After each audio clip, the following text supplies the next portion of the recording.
Pour nous, c'était une expérience comme on peut faire d'autres expériences.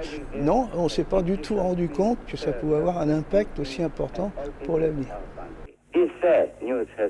J'avoue qu'à l'époque, on voyait ça comme une espèce de très grande manip, hein, en disant on va faire une manip, on va faire une expérience. Avec les Américains, pour la première fois, on va essayer de transmettre un truc par un satellite. Enfin, personne ne voyait trop les possibilités ensuite d'exploitation, même commerciale et tout ça. On se rend compte peut-être davantage après coup que sur le moment qu'on a vécu quelque chose d'extraordinaire. C'était une première mondiale. C'était pas sûr que ça marche. Hein. C'était pas sûr que ça marche. We just get an announcement right now. The French station has the picture. Alors moi je suis arrivé à la Toussaint en 61 exactement. Si je suis venu ici, c'est parce que justement c'était quelque chose de nouveau, quelque chose que personne n'avait jamais fait et que ça m'intéressait énormément de le faire. Et ça explique aussi, à contrario, pourquoi tant de gens n'y sont pas venus, parce qu'ils craignaient que leur travail soit un échec. On ne savait rien du tout. C'était ça justement qui me tentait, c'est qu'on ne savait rien du tout. Le progrès, on ne voit pas tellement venir, même si on est impliqué un petit peu, faire de la prévision en disant il va y avoir des satellites qui vont transmettre du téléphone ou de la télévision, non, je crois qu'on n'y pensait pas, on vivait, moi j'étais ingénieur débutant, on vivait le jour, j'ai connu le lancement de Sputnik 1, ici les Moulineaux, on était tout étonnés, ce truc qui faisait bip bip, j'étais tout jeune ingénieur. On supposait qu'on allait utiliser des satellites, mais les premiers satellites ne datent que de 1957, alors c'était vraiment l'aventure.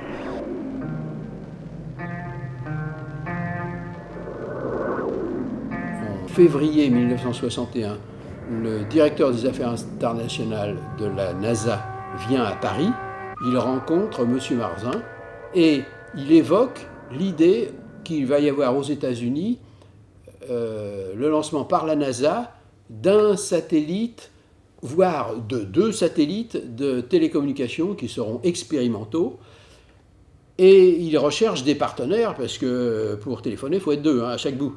Et 2 mois plus tard, il y a un accord signé entre Marzin et la NASA sur le fait que la France accepte d'être une extrémité de la première liaison de télécommunications par satellite.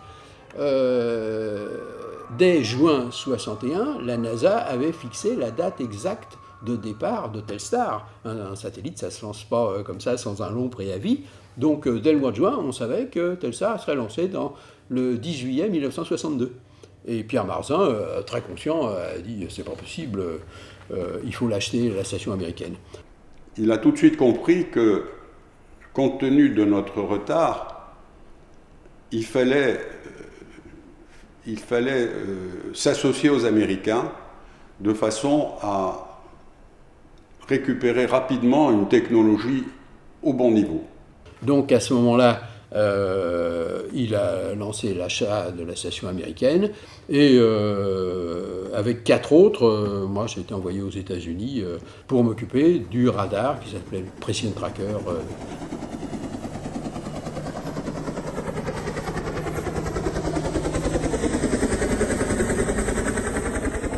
On ne se rendait pas compte de ce que c'était. D'abord, on voyait l'hélicoptère tournoyer tous les jours, mais il dit mais qu'est-ce qu'ils fabriquent? Les gens, ils ne savaient pas, quoi. Ils ne savaient pas. Et il s'est avéré que c'était Plumeur-Baudou sur des 3 sites qui avaient été, disons, déterminés, qui correspondaient le mieux à la situation d'implantation du radome. Quand on est parti, on savait que ça serait en Bretagne. Mais le mot de Plumeur-Baudou n'avait pas été prononcé. Et j'ai entendu le mot de Plumeur-Baudou aux États-Unis vers fin septembre. Les Américains nous ont dit « Ah, Michel, c'est à Plumeur-Baudou ». Le choix de Plumeur-Baudou pour la station de télécommunication par satellite est un choix quand même très logique, parce que il faut que le satellite soit vu des deux stations. On veut faire des liaisons par-dessus l'Atlantique. Donc, on va mettre une station aux États-Unis, la plus proche possible de l'Est. Il est logique, de notre côté, de mettre la station la plus proche de l'Ouest, de façon à ce que la liaison soit la plus courte possible, et surtout que l'occurrence d'apparence du satellite aux deux stations soit le plus long possible. Un autre facteur important, c'est que les ondes que l'on reçoit sont extrêmement faibles. Il ne faut pas beaucoup de parasites. Donc il faut choisir une zone qui est protégée, qui ne comporte pas trop de parasites. On ne peut pas être dans une zone industrielle, donc il faut se trouver dans une région campagnarde et propre du point de vue parasite, du point de vue bruit. Quand on m'a demandé de voir le problème de l'achat des parcellaires de Plumeur-Baudou, de me mettre en rapport avec le service des domaines, c'est là que j'ai réussi quand même à trouver toutes les propriétaires sur le plan cadastral qui nous intéressaient et à faire les démarches avec du personnel du cadastre, avec un notaire et avec du personnel du service des impôts, le service financier, là. Évidemment, eux, ils avaient une langue bretonnisante que moi je n'avais pas, hein, bretonnante plutôt. La négociation était en breton, en général, avec le casse-croûte en même temps, quoi. Avec le coup de cidre, le coup de rouge et le pâté. Hein. Là, il fallait être solide. Ben là, on avait 4 hectares et demi, ben, tout a été pris pour faire ce fameux radome là.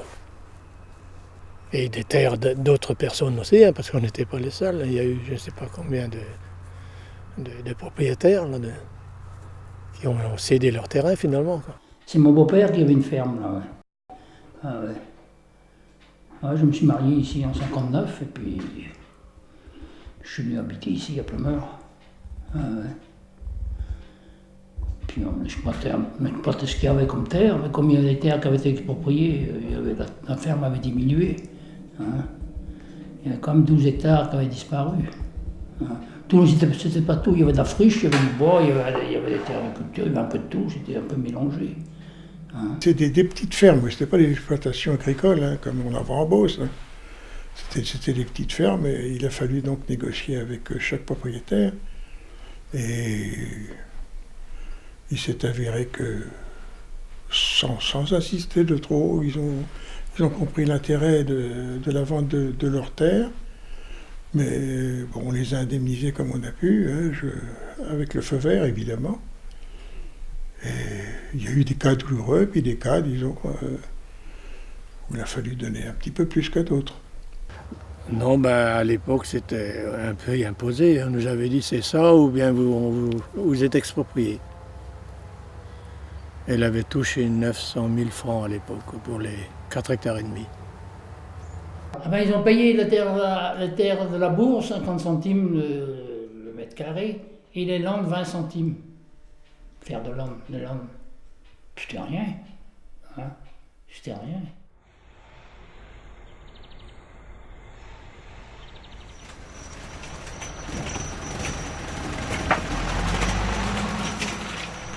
Et bon, ben, le jour ça s'est présenté, là, ben, on est parti là-haut, on demandait s'il y avait de l'embauche. Maintenant, ils embauchaient du monde, non, ils embauchaient n'importe quoi. Il fallait faire vite. Hein.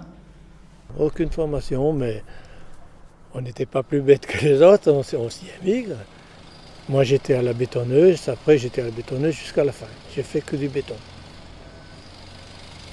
On nous confiait les camions, tout ce qui était mécanique. Et vous aviez votre permis poids lourd ? Non, même pas. J'ai été à l'île Grande sans permis, à l'île Losquette, emmener du béton, non, sans permis. Sans savoir conduire même, parce que j'avais même pas de permis, oui. Alors au début je me suis mis comme mécanicien, il m'a dit oh non, mécanicien on en a trop déjà, mais je vais vous donner autre chose, et puis il m'a donné une pelle à conduire, enfin bref. Et j'ai fait la matinée là, et puis il m'a dit arrêtez ça, et puis est-ce que vous connaissez la région? Alors, je dis oui, très bien, oui. Et bien vous allez faire les courses, quoi. Et je travaillais chez Coigny, à Marcoussis, pour la CG2E. Et de là, on a demandé des volontaires pour venir faire un radon à Plumeur-Baudou. Et tout le monde se posait la question, qu'est-ce que c'est un radon? Je ne savais pas. Puis après, on nous a fait voir des photos. C'était un gros ballon, et puis il devait y avoir des antennes dedans pour relayer l'Amérique avec Plumeur-Baudou par satellite. Alors moi, je suis arrivé ici, en arrivant, on m'a demandé « Qu'est-ce que tu sais faire ?» J'ai dit « Je fais un peu de tout, moi. » Tous les jours, j'allais à la gare chercher, je ne savais pas qui je devais chercher, hein. C'était des Arabes, enfin bref, des Italiens, il y avait un peu de tout, quoi. Ils embauchaient, mais ils voulaient des équipes de nuit surtout, quoi.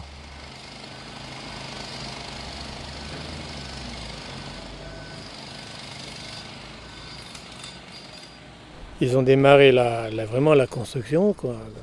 Le ferraillage, le béton, le coffrage glissant, ça n'arrêtait plus, quoi.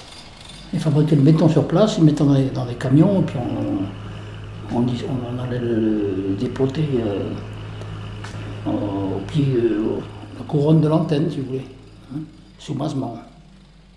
Et tout ça, c'était sur coffrage glissant, 20 cm par 20 cm. Ça demandait du temps. Alors là, c'est là qu'il fallait travailler jour et nuit. Une fois qu'on avait commencé, jour et nuit, jour et nuit, jour et nuit. À moins 4 degrés, on coulait Ils mettaient un produit dans du chlorure, de je ne sais pas quoi. Mais bon, de temps en temps, il fallait que les gars se reposent. Et, bon, comme il faisait vraiment froid, il y avait mauvais temps. Et certains remplaçaient d'autres comme ça. Bon, pendant un, ils se reposaient pendant 1 heure ou 1 heure et demie. Et c'est pour ça qu'on était un peu plus, quoi. Oui. Mais il ne fallait pas s'arrêter. Ils faisaient du feu même tout autour de l'enceinte de l'Euratom. Ils faisaient des feux pour chauffer un peu, quoi. Parce qu'à 4 heures du matin, là, il ne fait pas chaud, hein.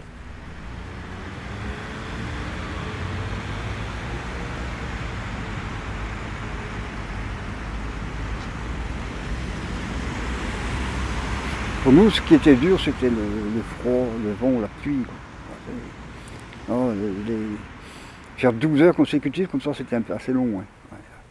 Ça, c'était long, ouais. Non, c'était pas du gâteau, hein, parce qu'il n'y avait pas des accès. Mais là, il y a des rochers, il y a des trous, il y a des bosses, il y a tout ce qu'on veut, là. Hein. Mais je commençais le lundi, toute la journée, toute la nuit, du lundi au mardi matin. Je recommençais le mardi matin jusqu'au soir. Et le mercredi, j'allais coucher. Et puis je recommençais donc le jeudi matin, jeudi, vendredi et samedi, j'allais dormir. 3 jours par semaine. Alors moi j'ai commencé, c'est là que j'avais fait 25 heures dans la même journée.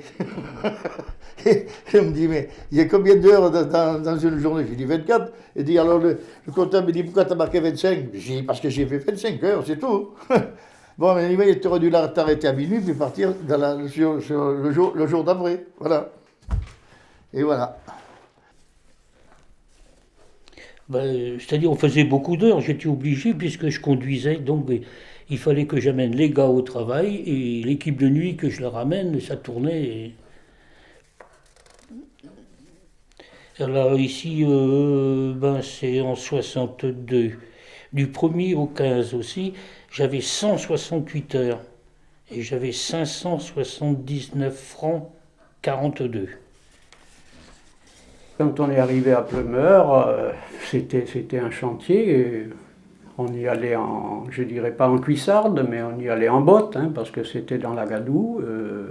C'était encore ils étaient en train de couler encore le soubassement du radon. C'est-à-dire, on était dans un chantier. Le seul truc qui marchait, c'était l'énergie, puisqu'il fallait fournir l'énergie. Et donc, je me suis retrouvé à l'énergie à ce moment-là. Et le bâtiment énergie était là uniquement pour les répartitions vers les différents secteurs. Et en cas de pépin du réseau électrique, on avait des groupes qui se mettaient en route automatiquement et qui suppléaient l'absence du réseau électrique. Donc c'était des groupes énormes, de 250 kVA, il me semble qu'il y avait même un 500 kVA. Et c'était des groupes sans coupure, c'est-à-dire qu'il n'y avait aucune interruption de la fourniture de courant.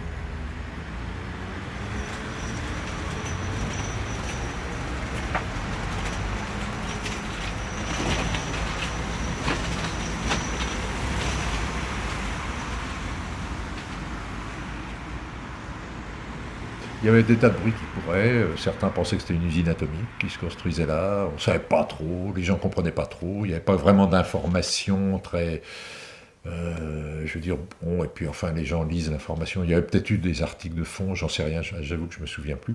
Je ne sais pas si certains journalistes avaient fait l'effort de faire vraiment des articles d'information de la population. Donc les gens ne savaient pas trop ce qui se construisait. Et cet anneau de béton ressemblait quand même à une bosse de lancement des fusées. Et comme on parlait des satellites, et comme le site était gardé jour et nuit par des gendarmes et qu'il fallait un badge pour pénétrer, on pouvait à la rigueur craindre que cet ensemble-là dit de télécommunications soit utilisé pour lancer des fusées. Donc beaucoup de gens se sont émus et je suis allé moi dans les mairies pour expliquer aux gens qu'on lancerait surtout jamais rien. Et j'osais surtout pas leur dire qu'on recevrait peut-être jamais rien non plus.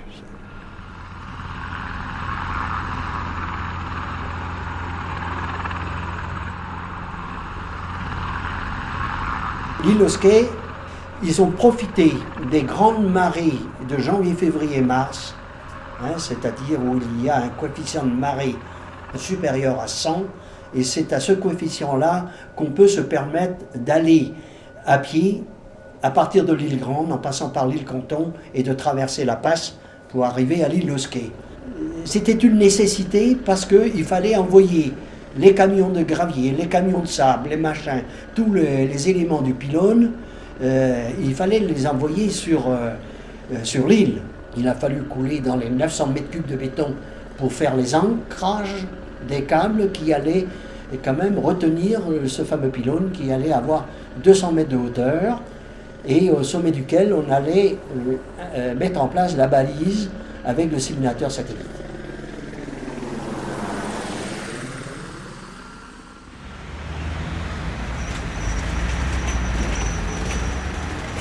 Le chantier fonctionnait à plein, c'était surtout le temps. Le satellite devait être lancé en juillet, ça allait très vite, parce qu'on voulait être à jour vis-à-vis des Américains pour pouvoir participer au lancement et à l'expérimentation.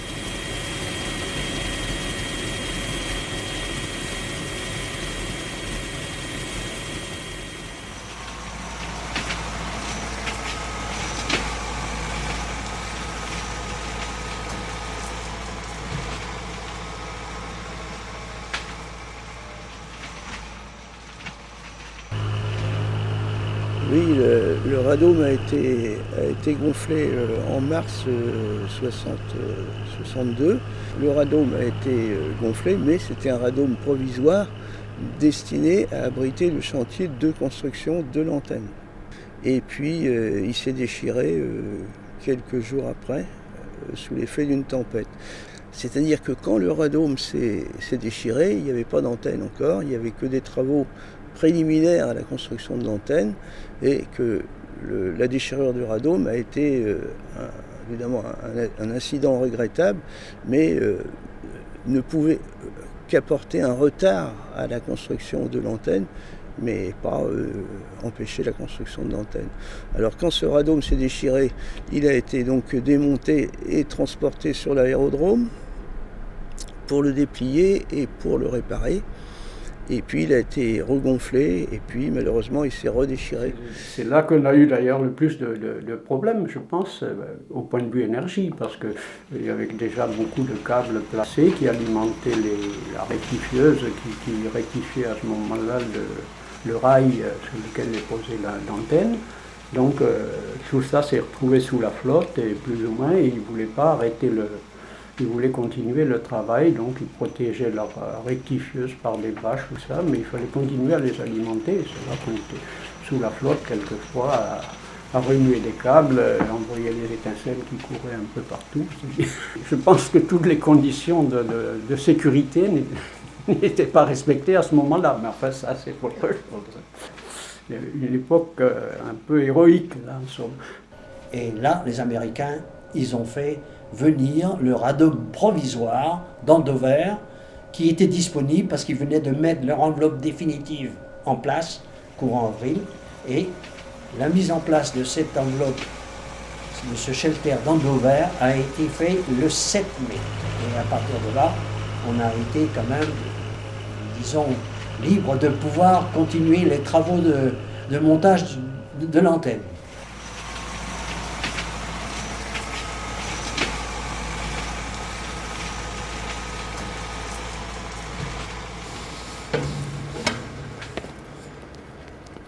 Les rails, là, c'est les Américains qui ont fait l'ajustage au millième de millimètre.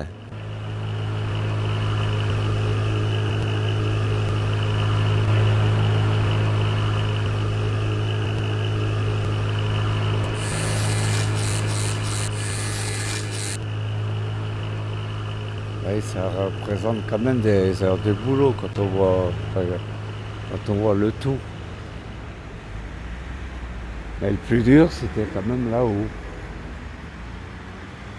On nous amenait les pièces par la grue et on assemblait d'abord la première pièce, la seconde et ainsi de suite. On travaillait en équilibre, sans filet, au fur et à mesure qu'on montait les pièces de l'antenne, on suivait les tubes, tout ce qu'on voit là devant nous. Avant que toutes les branches soient mises, il fallait aller d'un bout à l'autre. Et là, on marchait debout comme sur une bouteille.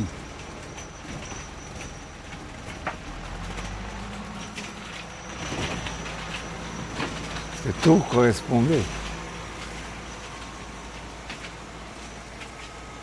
Hein, c'est vrai, quand on voit l'assemblage, tout correspondait, de tout.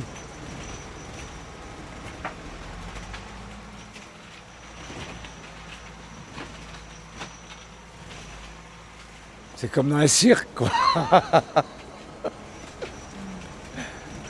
On était, comment je dirais, équilibristes.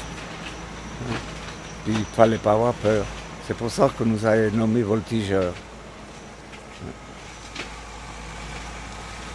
On travaillait les heures autant d'heures qu'on voulait. C'était pas la semaine de 35 heures. Hein. Non. De 70 peut-être, oui, mais pas 35. Mais c'était dur. Et puis, la ferraille était froide aussi. Hein. Mais, oui.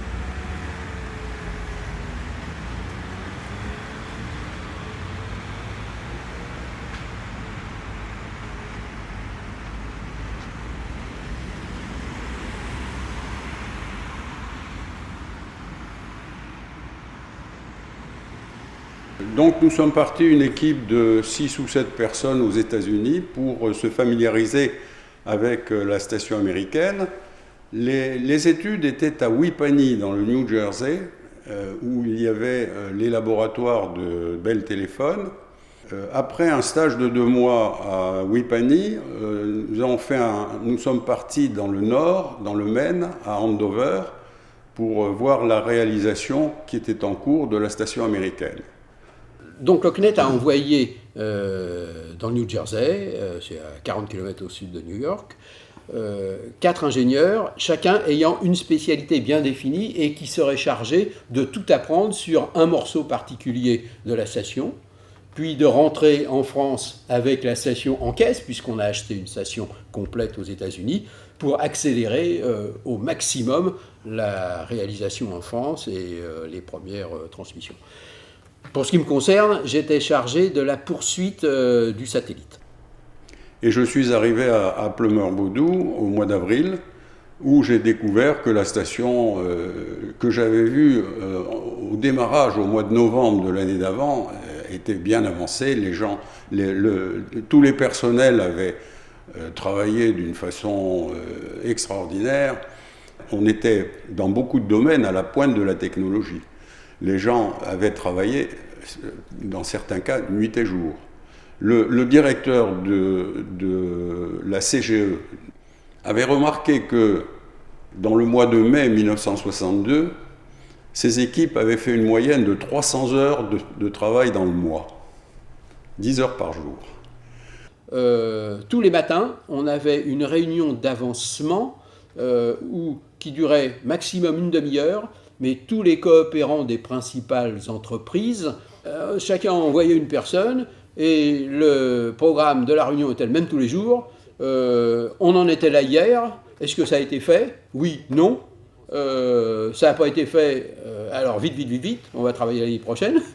Ça a été fait. Alors voilà le programme pour le lendemain. Et il y avait évidemment les Américains qui nous poussaient derrière pour tenir cette réunion d'avancement tous les jours. Lorsqu'on regarde au mois de juin l'état de construction de l'antenne, sachant qu'on était à un mois du lancement du satellite, on peut quand même craindre un échec.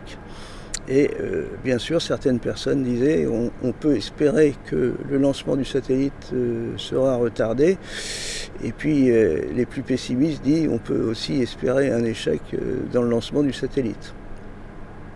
Et malgré tout, on a continué à penser que le satellite serait bien lancé le mois de juillet, et les travaux se sont poursuivis d'une façon intensive. Moi, le souvenir personnel que j'ai là-dessus, c'est que j'étais souvent en train de courir après les poseurs de câbles, parce que mon antenne était dehors et l'électronique était dans le bâtiment central, et je ne pouvais rien faire tant que l'antenne n'était pas raccordée. Donc il fallait courir après les gens qui posaient des câbles, parce qu'ils posaient des câbles pour tout le monde, les poseurs de câbles. C'était CG12 et Alstom, autant que je me rappelle, qui posaient les câbles. Donc ils posaient les câbles dans la journée, et puis moi, avec les câbles posés la journée, je travaillais la nuit.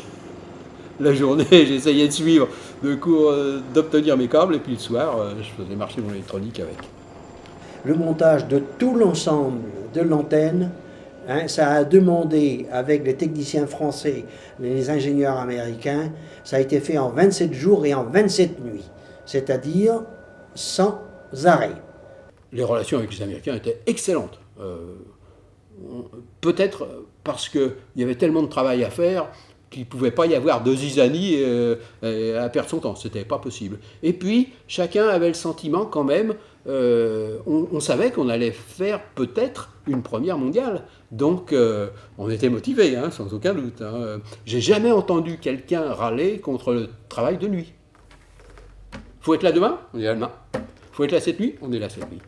Ça, c'était sans bavure.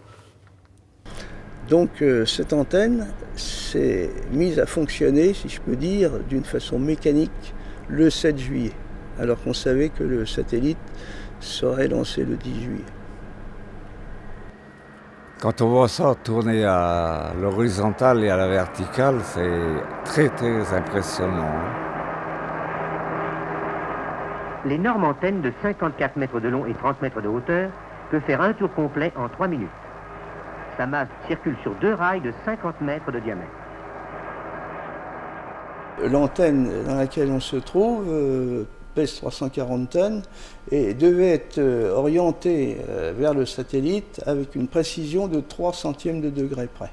Donc il fallait que la mécanique qui constitue l'antenne ait la précision voulue pour obtenir la poursuite correcte du satellite. Le satellite avait une puissance de 2,5 watts, c'est-à-dire à peu près la puissance d'une lampe de poche, et qu'il fallait le capter à la distance de plus de 5000 km. Donc, vous voyez, on était confronté à des chiffres très gros d'un côté et des chiffres très petits de l'autre.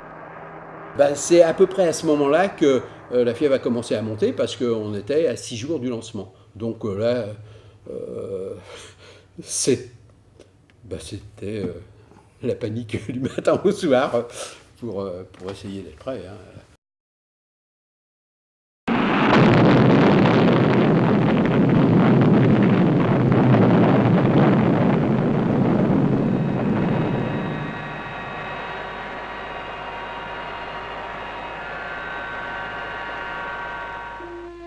Je suis arrivé, et c'était le cas pour tout le monde, assez tôt le matin pour vérifier que tout fonctionnait, etc.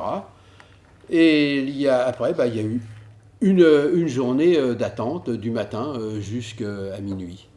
On a commencé à peu près vers 7 heures du matin et une personne est arrivée également de très bonne heure, vous allez deviner, c'était le directeur du CNED, Pierre Marzin. Il est arrivé peu de temps après nous et il s'est dirigé vers la salle de commande, vers le pupitre, pour apprendre la bonne nouvelle, comme quoi la fusée était bien partie du Cap Canaveral, qu'elle avait bien satellisé le satellite Telstar et que tout était OK. Alors, il était vraiment soulagé. Ce soir, qui dit, je vous demande à tous et à toutes d'être vigilants, que chacun à son poste donne au maximum, fasse le meilleur, qui dit de façon à ce qu'on ait la réussite, parce que sinon, qui dit, j'ai mon sac. On était quand même un peu inquiets puisque rien n'avait été reçu auparavant. Rien n'avait été reçu. Alors on savait que tout ça, ça marchait parce que la grande antenne, si je prends l'exemple de la grande antenne, il y avait un simulateur de satellite sur un grand mât qui était sur l'île Losquet et qu'on mettait en route et puis on voyait si la grande antenne se pointait correctement. Le Precision Tracker, c'était une antenne tellement précise que j'utilise, vous savez que le Soleil a des taches solaires sur la surface du Soleil et que ces taches émettent des ondes radio dans un spectre très large. Et mon Precision Tracker, il était capable de choisir une tache sur le Soleil et de rester accroché dessus. Alors, donc, on avait vérifié maintes et maintes fois en se pointant sur le Soleil, puis on ne bougeait plus pendant 1 heure, 2 heures, et puis on voyait le Precision Tracker qui suivait le Soleil. Donc on était sûr qu'il marchait, parce que le Soleil, il n'émet pas non plus des quantités astronomiques d'ondes radio. Donc ça marchait. Et le Command Tracker, enfin, lui aussi avait un petit simulateur sur lequel il pouvait se pointer, donc normalement, tout devait marcher.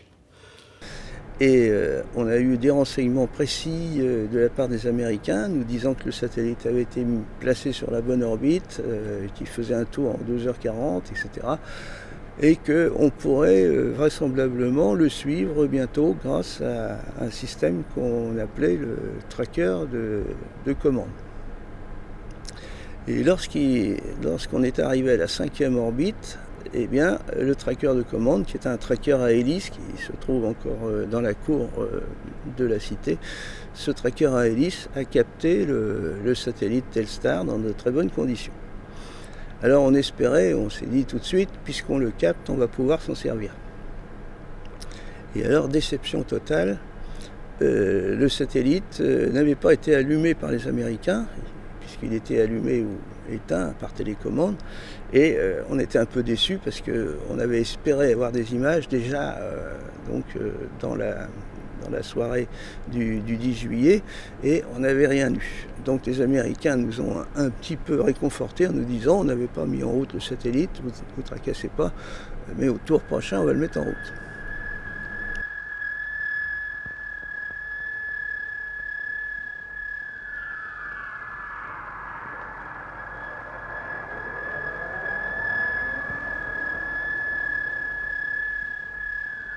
J'avais jamais vu autant de monde dans le bâtiment central.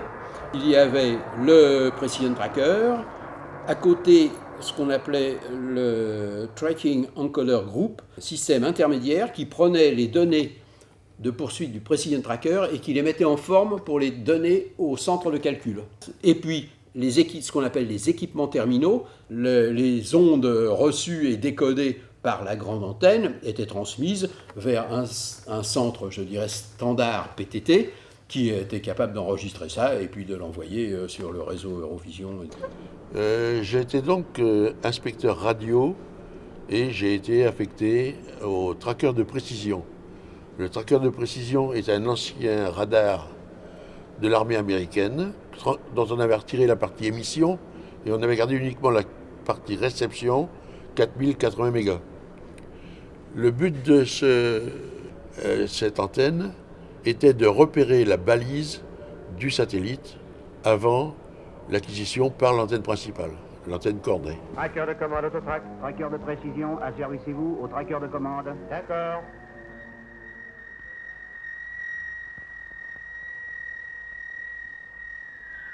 Cette antenne pèse 360 tonnes.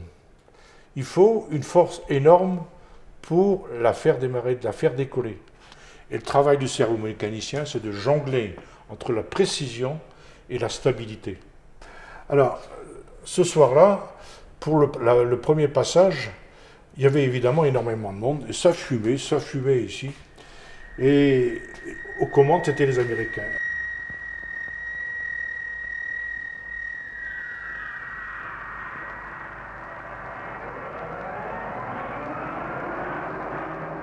Deux heures avant que le satellite fonctionne, on s'est aperçu qu'on était en panne. Alors on était en panne, le récepteur était en panne, donc c'était, j'allais dire, la seule chose qui devait fonctionner, et le récepteur était en panne. Et c'était vraiment la grande crainte. On s'est dit, et puis les Anglais, bien entendu, étaient prêts, alors on s'est dit, ça va échouer. Et alors, on a trouvé donc la cause de la panne, qui était donc due à cette petite lampe, qui était donc dans le récepteur et qui a eu une défaillance.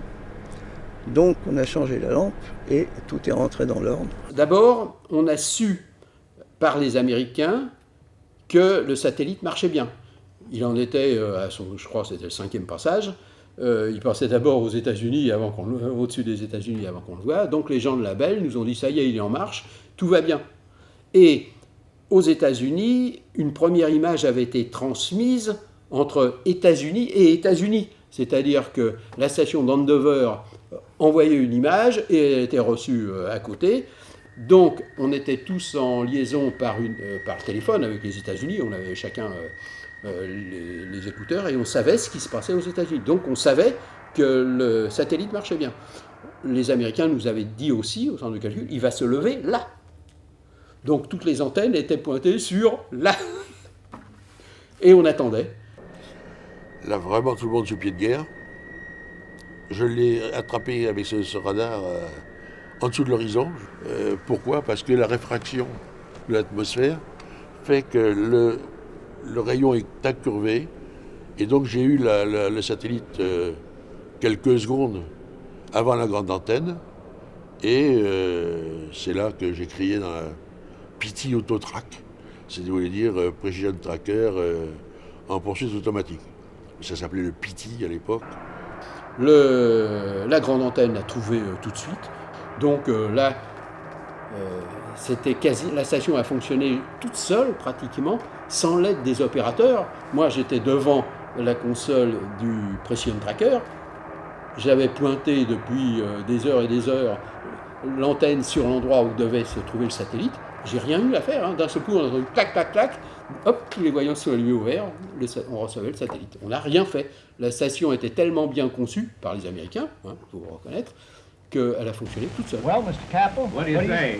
Well, I don't know. This is really been a simply wonderful evening all the way around, I would say. The greatest thing of all is Donc, j'ai entendu le hurrah des journalistes dans la pièce. Je me suis dit, ça y est, ça marche bien. Je n'ai pas terminé de prononcer ma phrase. Voilà que Marzin arrive à l'autre bout en courant. Il vient dire à son frère en breton, je peux parler en breton, Ludovic, deus la pénale de Ouellet, viens à l'autre bout voir. Il était, c'est pour dire qu'il était extrêmement heureux. Oh, qui dit, c'est extraordinaire. Alors il me dit, écoute petit, va dire aux journalistes. Oh, qui dit, et puis j'y vais moi-même. Et c'est lui qui est allé dire aux journalistes, écoutez, qui dit, vous pouvez venir à l'autre bout. Et voilà, c'est là que Tous ces journalistes qui étaient présents, il y avait plus d'une centaine, ils se sont retrouvés dans la salle de pupitre de commande, dans la salle LGD, autour de Jean-Pierre Collin, posant des questions, etc. Enfin bref, voilà. Alors donc, c'est sûr et certain que là, on voyait chez Pierre Marzin vraiment la personne soulagée. L'état d'esprit, je crois que le mien était comme celui de tous les autres. C'est-à-dire que moi j'ai vu des techniciens qui pleuraient, tellement on avait pensé que ça pouvait arriver un jour et que c'était arrivé. Donc on s'est dit, c'est réussi, enfin. Ça a été une joie, un hurrah général. La salle s'est remplie d'un hurrah. Les techniciens, les ingénieurs, tout le monde se congratulait. Il faut tout de même se dire qu'il y avait eu un nombre d'heures de travail considérable réalisé par tout le monde, que ce soit par les maçons, les mécaniciens. C'était vraiment une œuvre considérable qui se trouvait donc récompensée par cette première image. On avait l'impression qu'on participait à quelque chose qui allait vraiment changer je dirais pas changer le monde, mais enfin changer tout au moins le domaine des télécommunications. Mais alors il faut dire que tous ces événements-là qui se passaient entre le Radome et le bâtiment central nous échappaient complètement. On ne savait pas ce qui se passait. On savait avant qu'il allait y avoir quelque chose et après que ça avait eu lieu, mais c'était tout.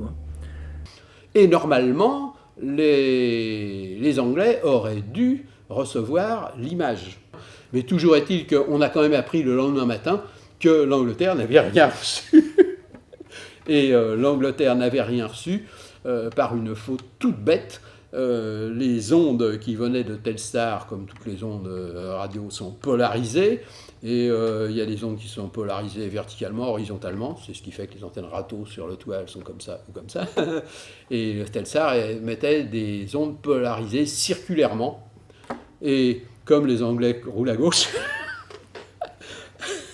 ils se sont trompés dans le sens de polarisation.